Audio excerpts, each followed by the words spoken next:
Bueno, muy buenas tardes a todos. Vamos a esperar un par de minutillos que se vaya conectando la gente y ahora ya damos comienzo al curso.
Bueno, pues vamos a ir comenzando. Lo primero de todo, buenas tardes y bienvenidos a la nueva jornada de divulgación que ha organizado el Grupo Operativo GOSTU. Como sabéis, es una entidad de ámbito nacional y enfoque multidisciplinar, nacida en 2017. Este grupo cuenta con 8 miembros beneficiarios y 5 colaboradores. Entre los primeros se encuentran la Fundación Artemisán, que además es la representante del mismo, la Asociación Agraria de Jóvenes Agricultores, la Federación Española de Asociaciones de Ganado Selecto, APROCA Castilla-La Mancha, APROCA Extremadura, la Asociación Interprofesional de la Carne de Caza, el Instituto de Investigación de Recursos Cinegéticos, IDEC, de la Universidad de Castilla-La Mancha, y el Centro de Vigilancia Sanitaria Veterinaria Visabet de la Universidad Complutense de Madrid. Son además entidades colaboradoras la Sociedad Cooperativa Andaluza Ganadera del Valle de los Pedroches, la Unión Nacional de Ganaderos de Vacas Nodrizas, la Federación Española de la Dehesa, la Real Federación Española de la Caza y la Asociación Española de Productores de Vacuno de Carne de Castilla-La Mancha. GOSTU resultó beneficiario en la convocatoria del año 2019 de una ayuda para la ejecución de proyectos de innovación de interés general por grupos operativos de la Asociación Europea para la Innovación en materia de productividad y sostenibilidad agrícolas, con el título Proyecto para la aplicación de medidas innovadoras en el diagnóstico precoz y control eficaz de tuberculosis en ganadería extensiva y fauna silvestre, de una duración de 24 meses y de un importe total de 444.167,73 euros, confinanciado al 80%. Bueno, para dar continuidad a la jornada que vamos a presentar, que se titula Herramientas para la gestión eficaz en fincas y cotos de caza sobre tuberculosis animal, tenemos con nosotros a Jordi Martínez Guijosa, como sabéis, como también dio la jornada anterior. Él es un investigador postdoctoral del centro IREC, así que Jordi, cuando quieras, puedes dar paso a tu presentación. Bueno, un segundo, que siempre me pasa lo mismo, siempre se me olvida. En la parte inferior de vuestras pantallas tenéis varios botones, tenéis una de preguntas para poder mandar unas preguntas. Si os surge cualquier duda a lo largo de la presentación de Jordi, nos las podéis enviar y al finalizar la presentación daremos paso a la lectura de todas ellas. Ahora ya sí, Jordi, te paso la Gracias, palabra. Juanma, y hola a todos. A ver, comparto pantalla.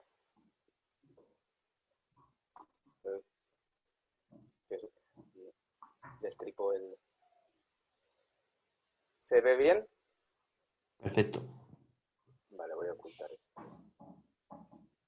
Vale, pues eso. Hola a todos y un placer estar aquí.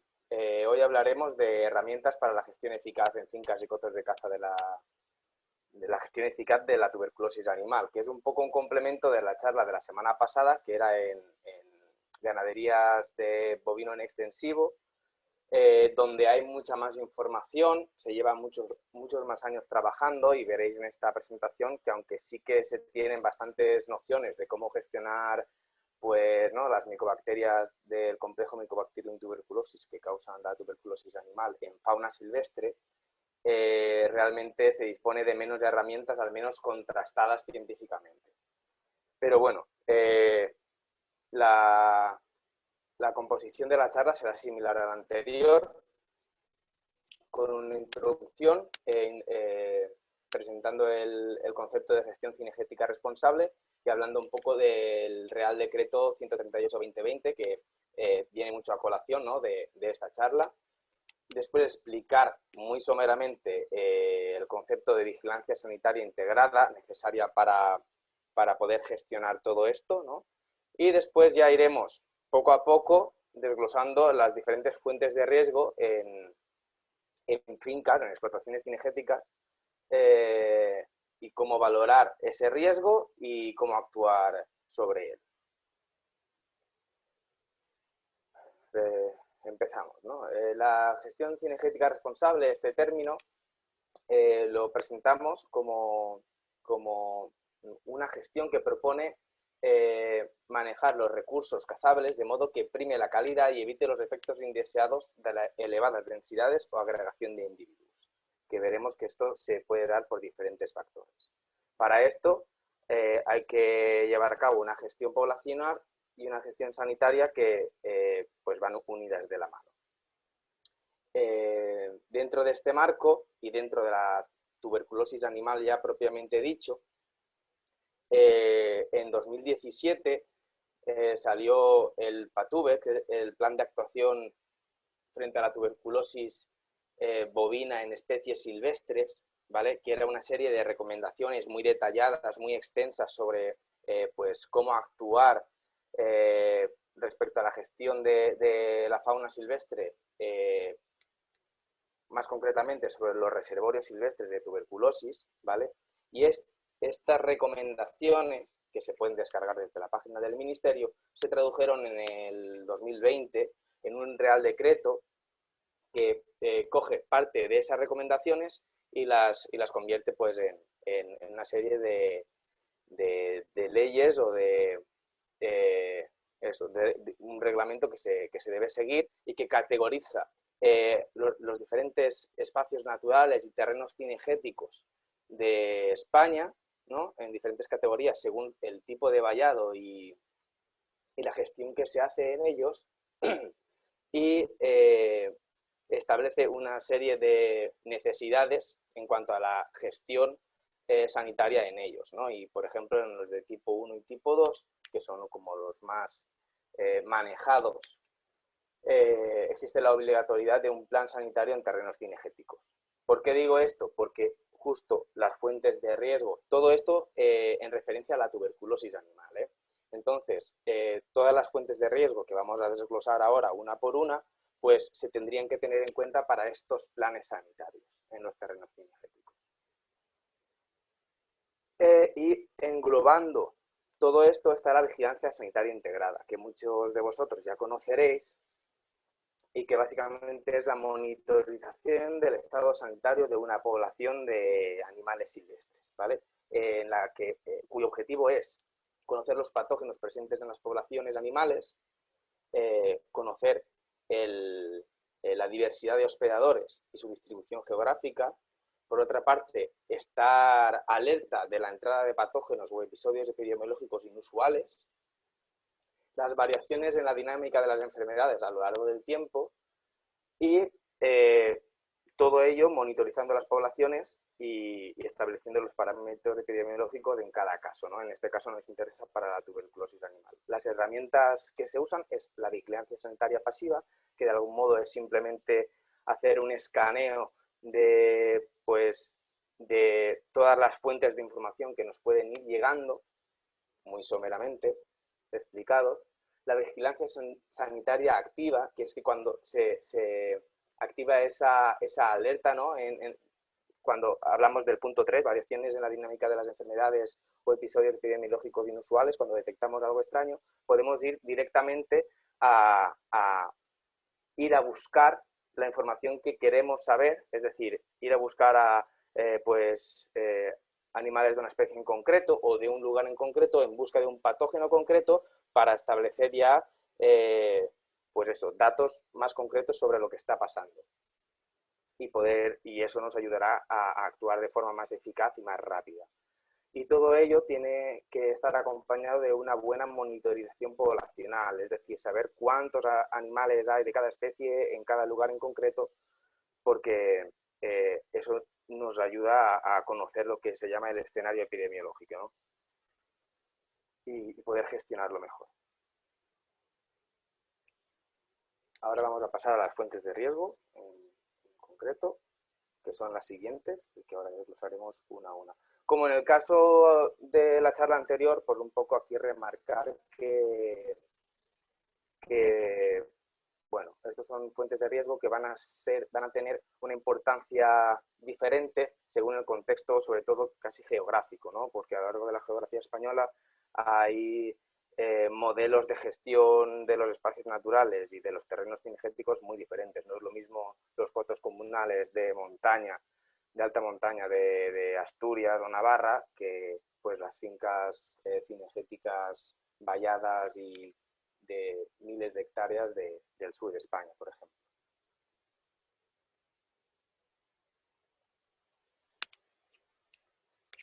Vamos a los traslados de especies cinegéticas y control sanitario en animales vivos.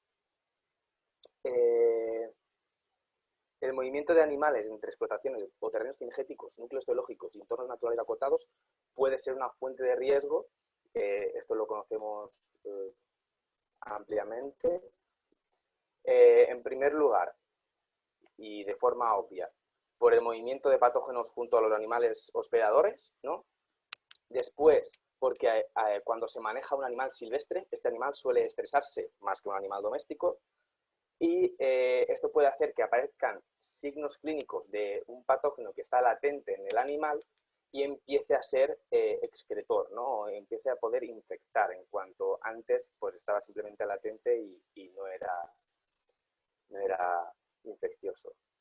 Y después pueden aparecer efectos no deseados en las características genéticas de la población destino, y esto puede afectar a su predisposición a sufrir ciertas enfermedades, ¿no?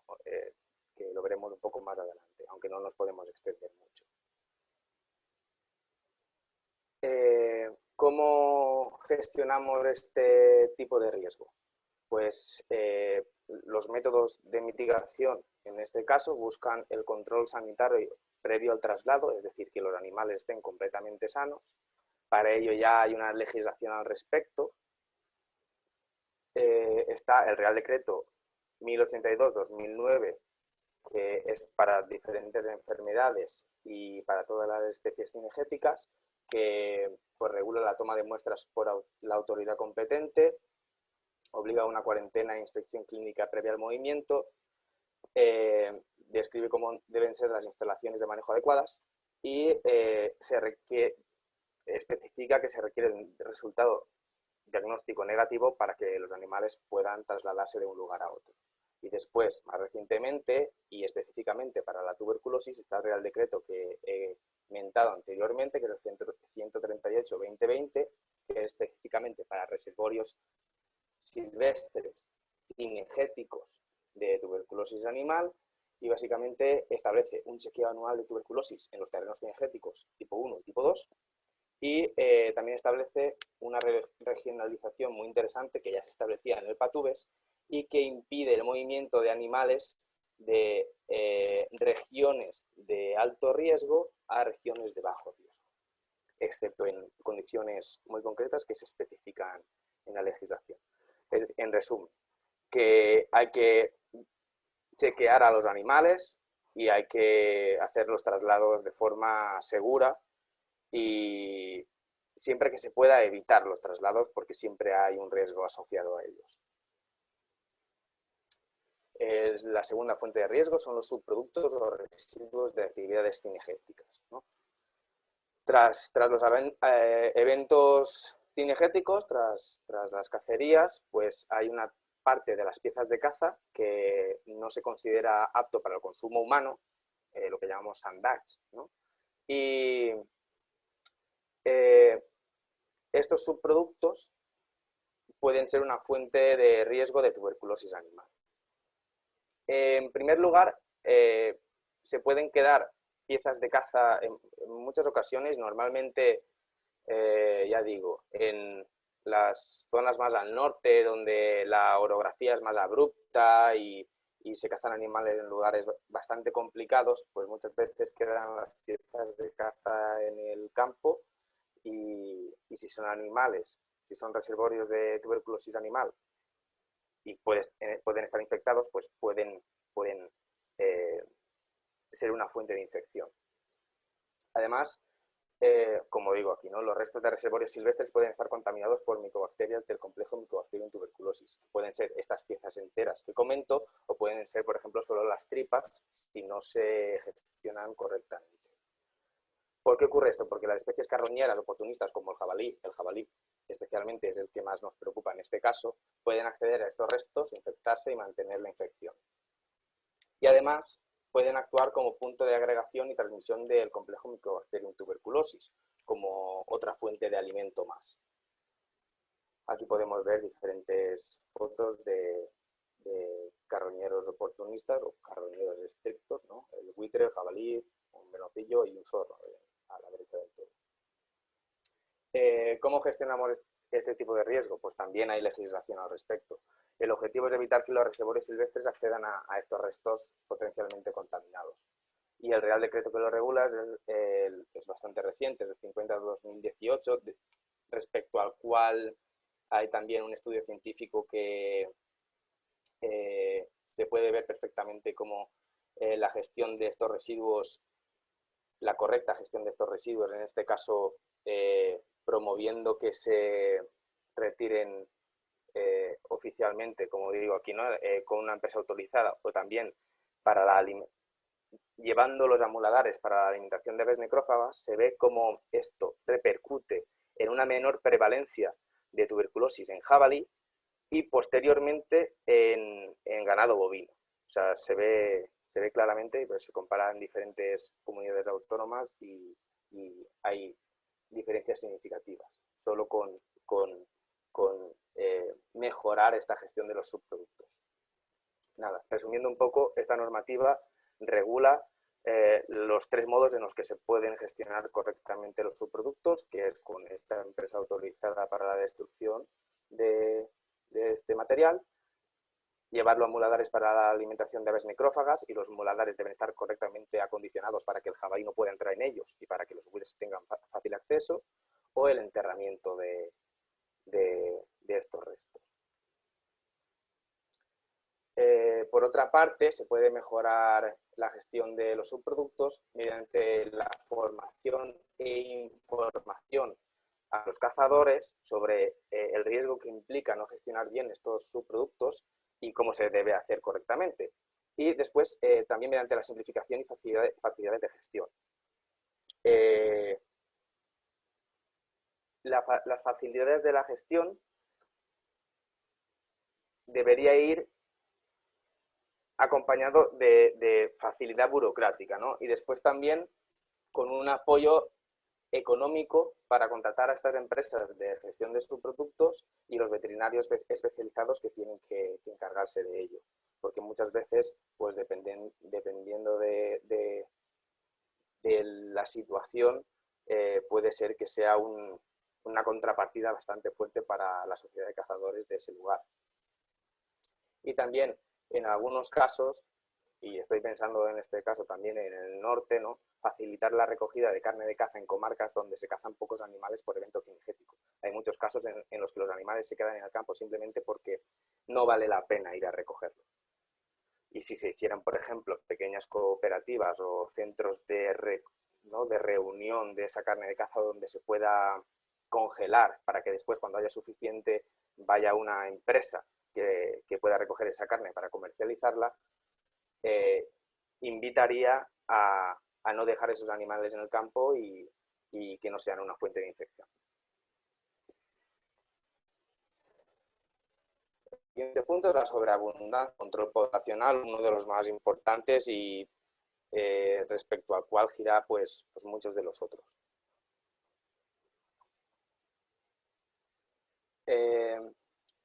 Aquí entra el concepto densodependiente, ¿no? Y es que muchas enfermedades, muchos patógenos, ven favorecida su transmisión, ¿no? Y el mantenimiento del mismo entre los hospedadores cuanto mayor cantidad de hospedadores hay. Es decir, cuanto más abundancia de hospedadores hay, más animales enfermos hay. Esto es lo que se llama pues, un patógeno o una enfermedad densodependiente. Y después entramos en el concepto de sobreabundancia, que básicamente tiene que cumplir dos parámetros, ¿no? Que haya una abundancia relativamente alta de una determinada especie y que esto provoque efectos negativos medibles sobre la propia especie, otras especies, el medio o la salud y el bienestar de las personas. En las imágenes pues, podemos ver ejemplificando un poco que esto suele ocurrir con especies que son especies presa naturalmente y que tienen una alta capacidad reproductiva y de aprovechamiento del medio para compensar los efectos de la predación de sus depredadores naturales. Si además no existen esos depredadores naturales y por otra parte hay una gran abundancia de recursos por medio del hombre o lo que sea, pues puede pasar que haya situaciones de sobreabundancia, que es lo que está ocurriendo ahora a nivel mundial y sobre todo en el hemisferio norte con los ungulados silvestres. En la imagen del centro podemos ver signos claros en la vegetación de sobreabundancia, con esas ramas peladas por el sobreramoneo, ¿no? El sobrepastoreo sobre las plantas, sobre la vegetación. Y por otra parte, a la izquierda podemos ver que en muchas ocasiones la gestión cinegética hace que haya sobreabundancia en los terrenos cinegéticos y en este caso también hay mezcla de especies que puede provocar pues, que sea muy complicado controlar la transmisión de patógenos.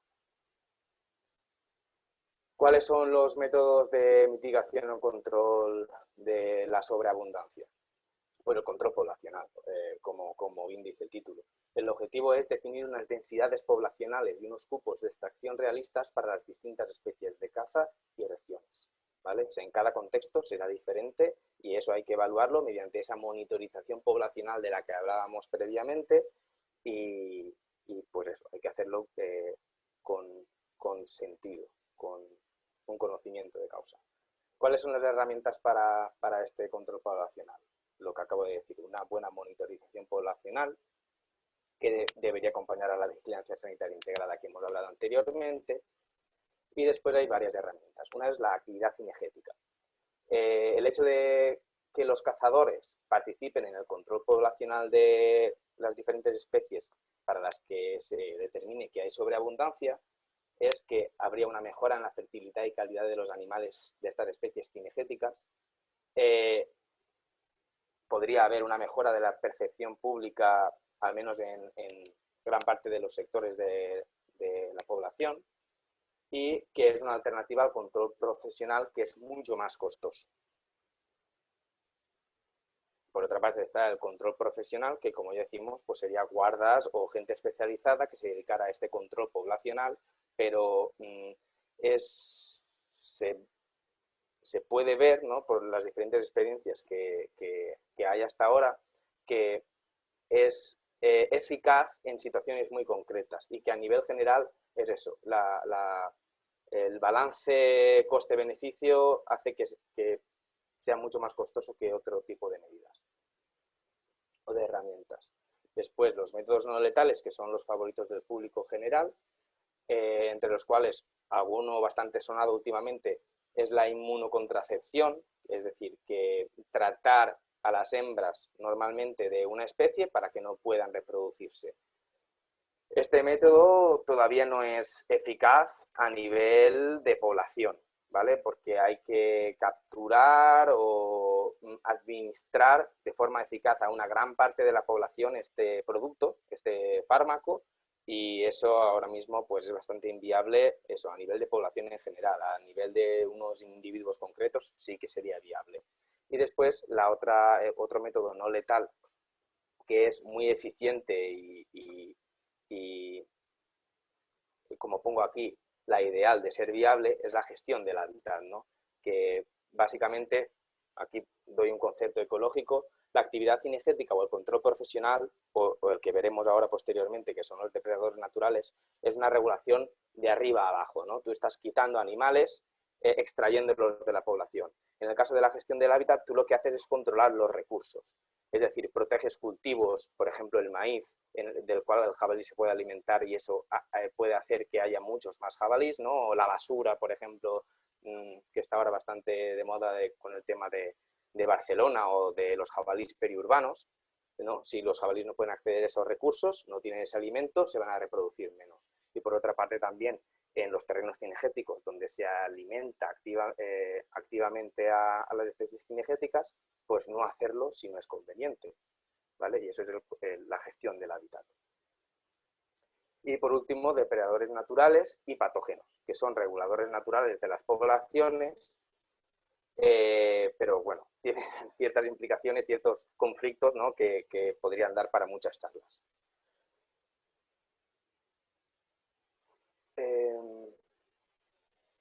El siguiente sería la presencia de animales visiblemente y caza selectiva.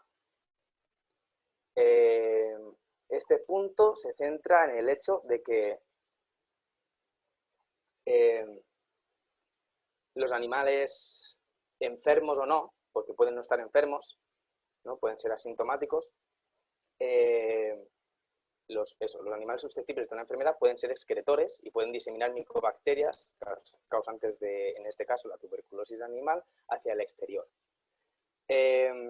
pudiendo contaminar el ambiente o transmitirlas directamente a otros individuos susceptibles. Gran parte de los animales infectados serán excretores. La tuberculosis animal principalmente se excreta por vía oral, después nasal y después fecal, y en algunos casos por la orina también. Pero en el caso de la tuberculosis animal existe la figura del superexcretor, que es un bajo porcentaje de la población que está excretando la mayor parte, la mayor proporción de las micobacterias que se están excretando en ese momento, en ese lugar. Excretan de forma desproporcionada micobacterias.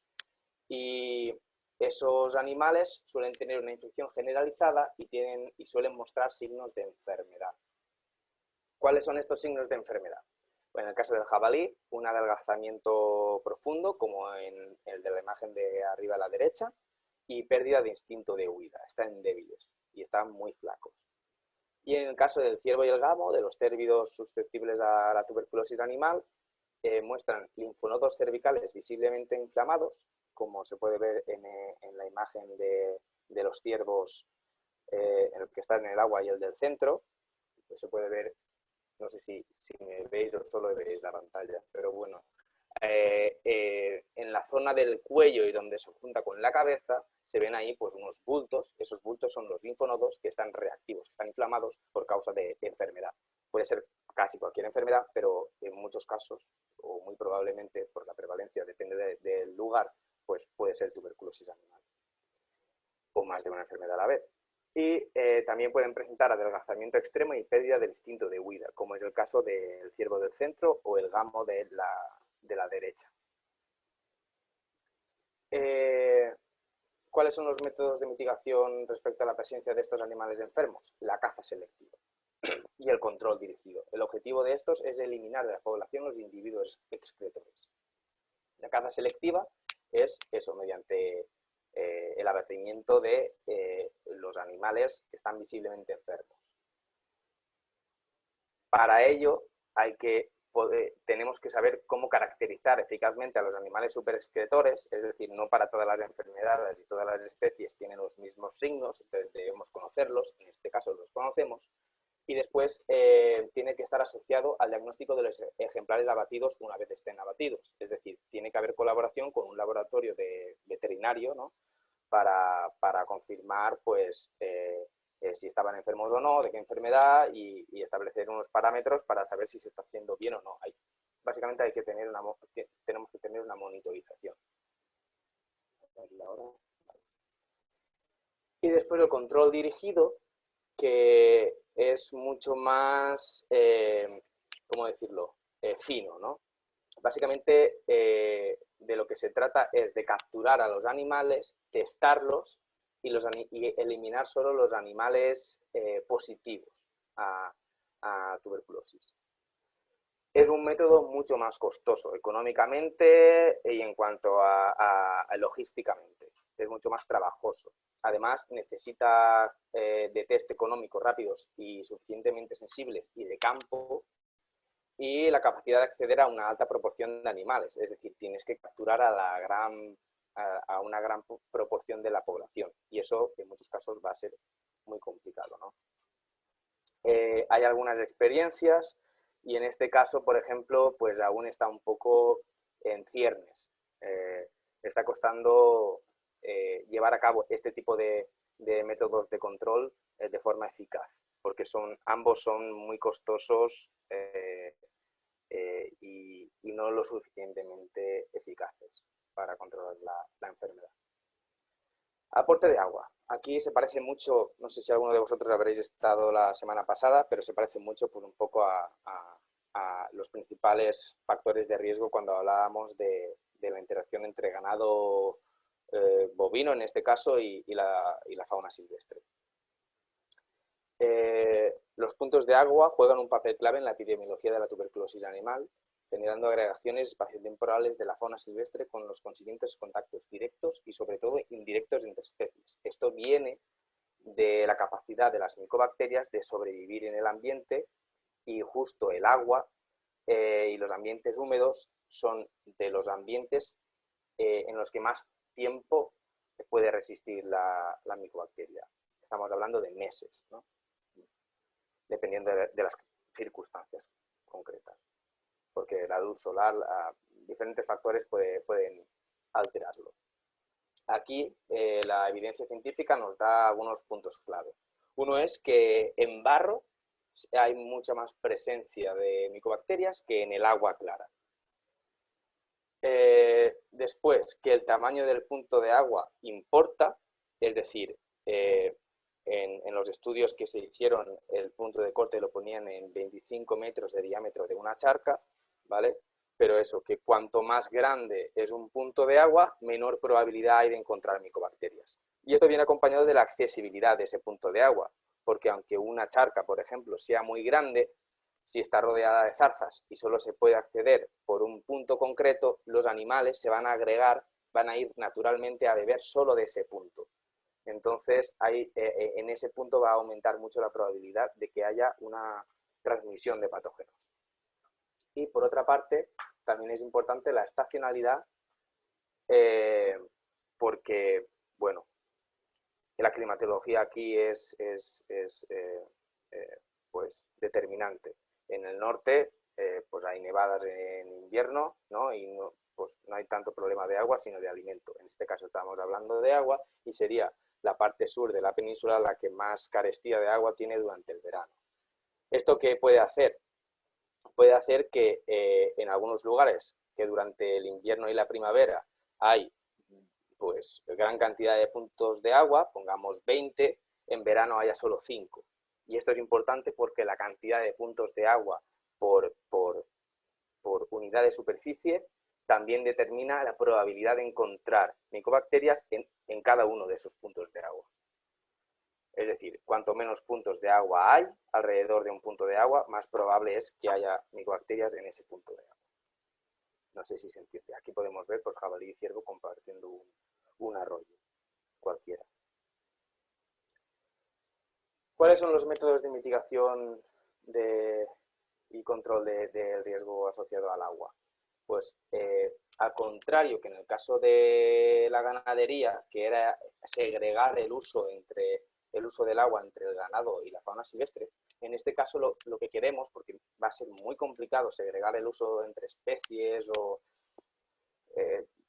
el objetivo realmente es reducir la probabilidad general de transmisión de micobacterias, es decir, hacer que cada uno de los puntos sea más seguro. ¿Cómo hacemos esto en un terreno cinegético? Aumentando el número de puntos de agua, asegurando que los puntos de agua llegan en buenas condiciones a la estación crítica, en este caso sería el verano, ¿no? Que en verano pues los puntos que normalmente desaparecen o que quedan en situaciones muy malas, como en el caso de la imagen de la izquierda, que es un río, y aquí queda solo un charquito, ese charquito va a atraer a la fauna de los alrededores y puede ser un punto de riesgo pues muy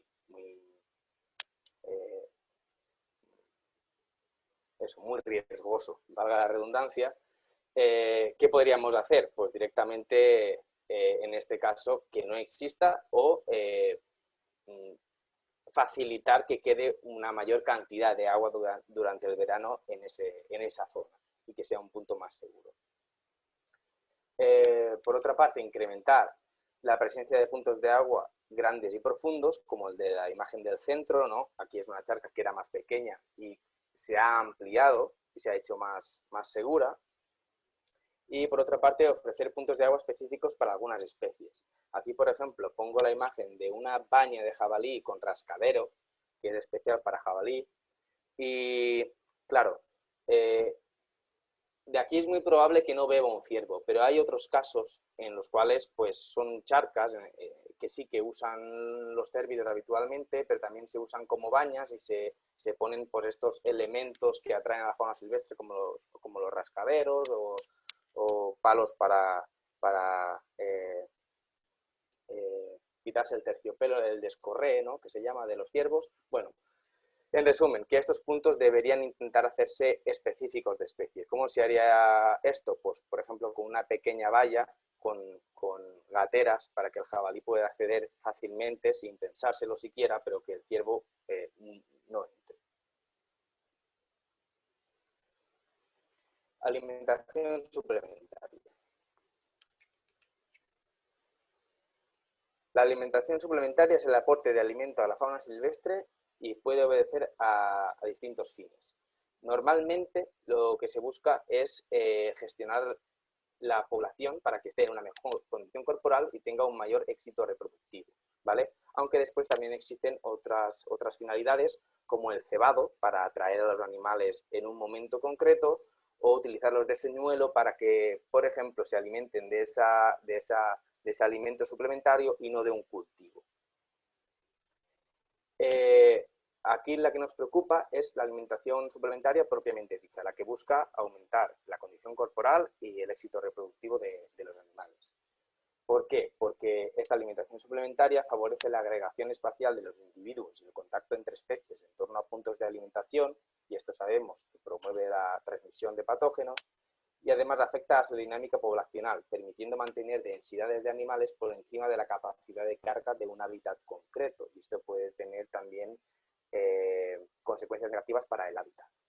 Aquí podemos ver diferentes ejemplos de ciervos o jabalíes siendo alimentados en comederos específicos para cada una de las especies. ¿Cuáles serían los métodos de control de esta fuente de riesgo?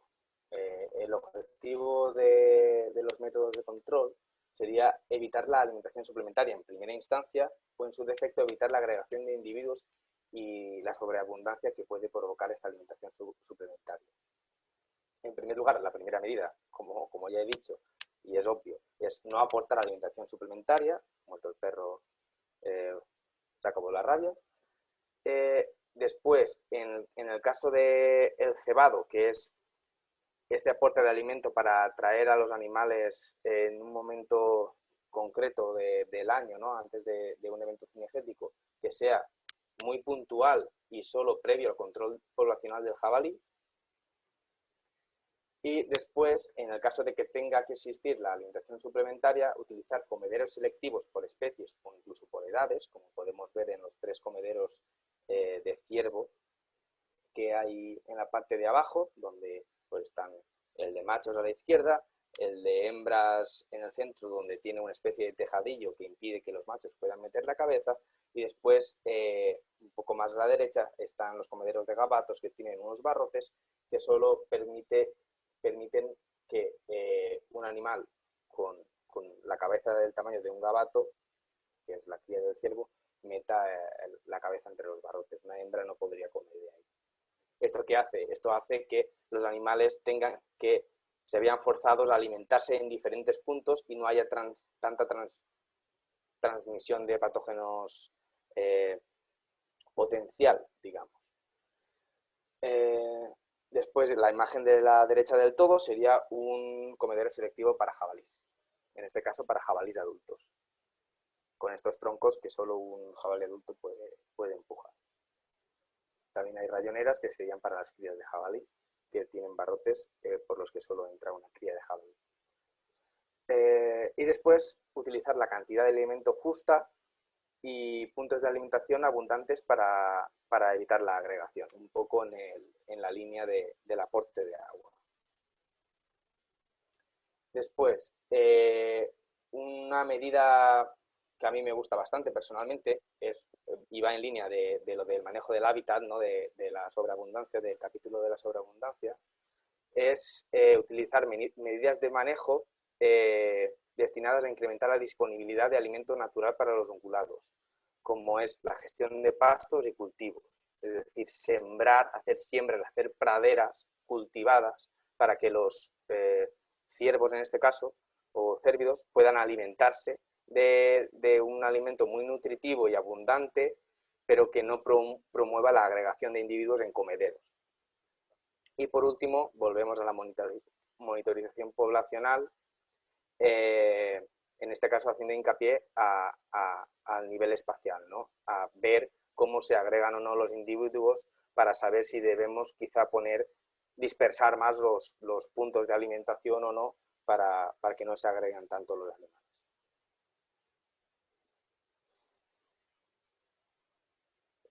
Pasamos al penúltimo apartado, que es el referente a los vallados perimetrales, los vallados cinegéticos en este caso, no los vallados ganaderos como fue en la charla anterior.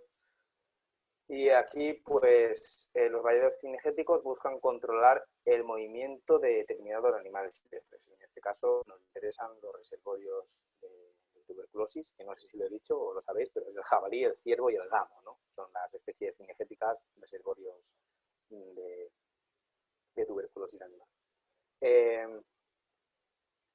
Los vallados cinegéticos pueden favorecer la transmisión intra e interespecífica de patógenos al facilitar los contactos directos e indirectos entre individuos.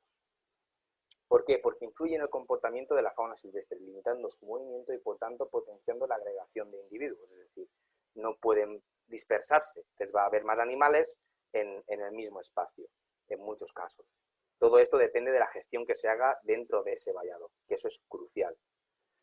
Los vallados suelen asociarse a otros riesgos, como la alimentación suplementaria y los traslados. Es decir, la presencia de un vallado cinegético suele estar asociada a una gestión más intensa, ¿no?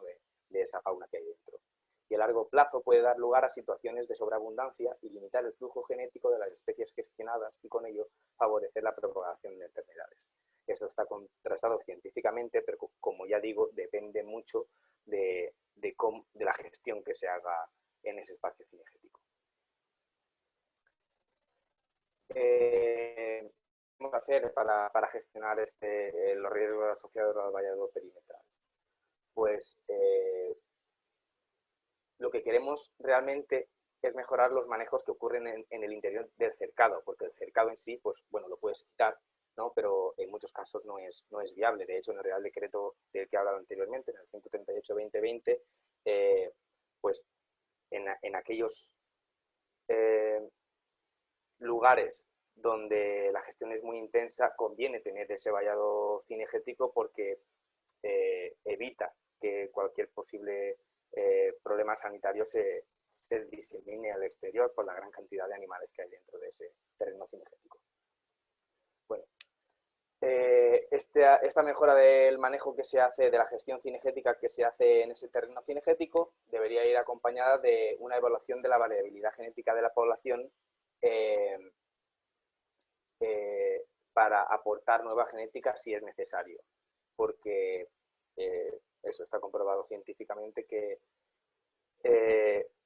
en algunos terrenos cinegéticos muy manejados, pues puede haber ciertos problemas de susceptibilidad a las enfermedades, y en este caso era un estudio de tuberculosis animal que vaya asociado a la genética, ¿no? a la endogamia que hay ahí dentro. Y después, para aislar el riesgo derivado de una gestión cinegética activa, es decir, eso, ¿no? Si hay un manejo muy intenso dentro de esa finca o de terreno cinegético, el vallado debe ser bueno y debe impedir la salida de animales al exterior. Y para ello, pues las medidas son obvias. Una revisión periódica del perímetro y cierre de posibles gateras, como vemos, bueno, aquí vemos una jabalí con rayones cruzando una valla, y arriba pues la reparación de una gatera, ¿no? En este caso con vigas. Y una medida muy eficaz es el uso de una línea de cerca doble, aunque esto pues puede llevar problemas administrativos dependiendo, y también hay que tener cuidado con la vegetación que se queda entre esas dos cercas, saber gestionarlo correctamente. Y por último, los vallados interiores. Y dentro de los vallados interiores hay muchas tipologías. Un vallado interior es un cerramiento impermeable donde no pueden entrar o salir los ungulados cinegéticos y que pueden proteger cultivos, conservar especies animales y vegetales amenazadas, que sea una especie de cuarentena para que entren los animales que vienen de un traslado, ¿no? Lo que hablábamos anteriormente, para que una vez pase esa cuarentena sean soltados al terreno general. Para la producción de caza estilo granja, o que sea un testigo, lo que se llama un cerramiento testigo, para valorar situaciones de sobreabundancia, que en este caso nos interesa bastante.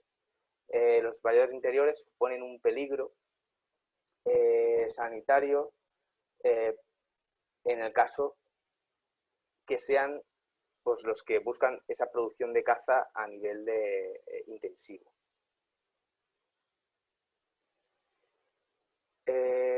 ¿Cuáles son los métodos de mitigación? Pues para aquellos de los que hablamos de hablar, ¿no? Esos cercones o granjas cinegéticas, la principal medida de mitigación es su registro como granja cinegética con su correspondiente regla, su veterinario responsable y su control oficial, como si fuera una ganadería más. Esto pues se puede ver también en el Real Decreto 138/2020.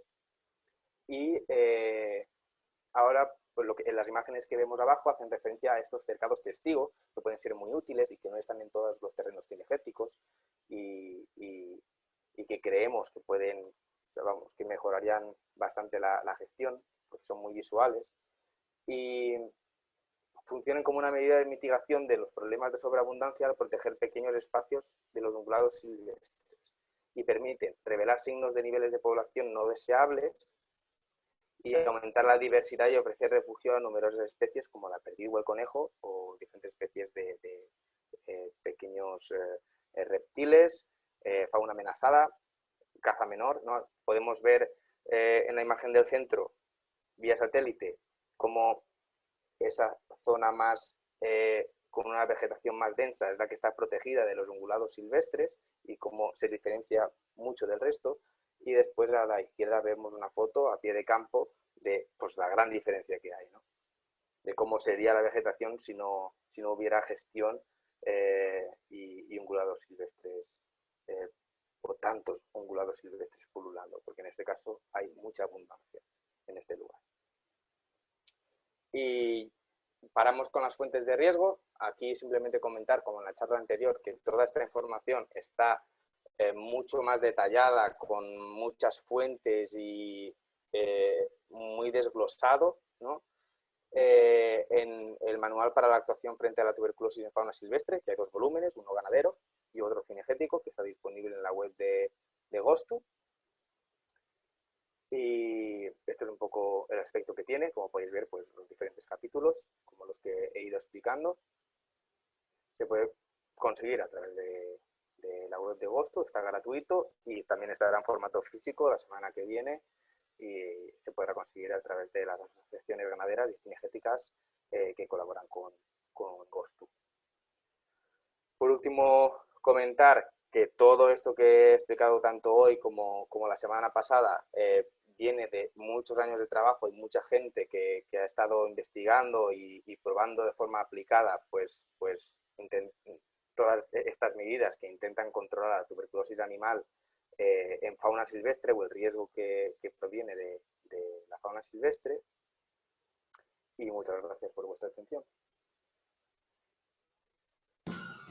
Muchísimas gracias a ti, Jordi. La verdad que, como siempre, genial. Bueno, recordarles a los oyentes que alguno he visto que andaba por ahí subiendo la mano, que hay un botón en la parte inferior de preguntas y respuestas, que ahí nos podéis pasar todas las preguntas o todas las dudas que os hayan surgido durante la presentación. Yo voy a leer un par de ellas que nos han ido llegando para que nos vayas contestando, Jordi, a ver si así la gente se anima un poco. Nos preguntan que si tuvieras que elegir una de las medidas como la más importante a adoptar, ¿cuál sería? ¿O cuál sería, digamos, en lo primero que te irías a fijar? Perdón, tenía el micro cerrado. Yo creo que, a ver, no es, si la consideramos una medida sería la vigilancia sanitaria integrada, ¿vale? Es decir, esa monitorización poblacional y tener una vigilancia, un sistema de vigilancia sanitaria pues bien afinado para poder responder a cualquier problema de forma rápida. Y eso tanto a nivel nacional, por ejemplo, ¿no? A gran escala, como a nivel de una finca en concreto. ¿Sabes? Pues eso, chequear a los animales que se encuentren muertos y llevar un buen control, de una buena monitorización poblacional. Y si no, yo creo que me iría por el tema de la sobreabundancia y la alimentación suplementaria. Por lo menos para el caso de la tuberculosis. Perfecto. Nos preguntan también qué impacto tiene la recogida de subproductos sobre la conservación de aves necrófagas. ¿Qué impacto tiene la gestión o la retirada como...? La recogida de subproductos. Claro, o sea, pues mucha, es decir, esto da para mucho, pero claro, obviamente si se gestiona de forma, porque esto, pues esta legislación, la aplicación de este Real Decreto y eso, está es competencia, ¿no?, de las comunidades autónomas. Entonces, en cada lugar se hace un poco diferente y en algunos lugares promueven más el tema de los muladares, en otro cada explotación, por ejemplo, cada terreno cinegético tiene su lugar para dejar los restos, ¿no? Y están como más dispersos. Esto, por ejemplo, ya es importante. Solo las dos lo que hacen es dejar esos subproductos para las aves necrófagas, pero lo hacen ya de forma diferente y van a afectar de forma diferente, porque una va a provocar que se agreguen esas aves necrófagas siempre en los mismos puntos y de forma muy intensa, y en el otro caso, pues van a tener quizá un comportamiento más natural y van a estar buscando por todo el territorio a ver dónde, ¿no?, dónde queda hoy. Y por otra, y claro, y después si se retiran, es decir, si se entierran o lo retira una empresa de forma arreglada, pues esos subproductos no van a quedar para las aves necrófagas. Bueno, tienen más fuentes de alimentación, las naturales de los animales que mueren naturalmente en el campo y también pues, los restos ganaderos que se gestionarán de forma diferente en cada sitio también. Pero sí, es importante, porque cuanto más alimento tienen, pues más aves necrófagas va a haber. Que tampoco es malo porque son, o sea, por lo menos sanitariamente, son muy positivas las aves necrófagas. Destruyen todo patógeno y son seguras.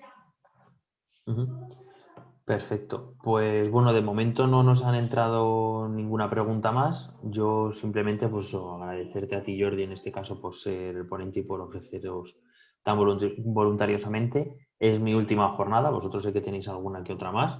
Entonces, yo solo puedo dar pues, un agradecimiento a todas las personas que nos han ido siguiendo jornada a jornada en todos los cursos, etcétera, a los ponentes, como no, por estar también ahí al pie del cañón, a todos los participantes del grupo de Gosto, tanto los beneficiarios como los ayudantes, por decirlo de alguna manera, y como no también a María, que está detrás de Estratego, de ayudarnos a hacer todas estas jornadas y cursos, que muchos han, como sabéis, son in extremis, pero bueno, mis gracias a todos vosotros por hacerlo tan fácil y hacerlo tan sencillo.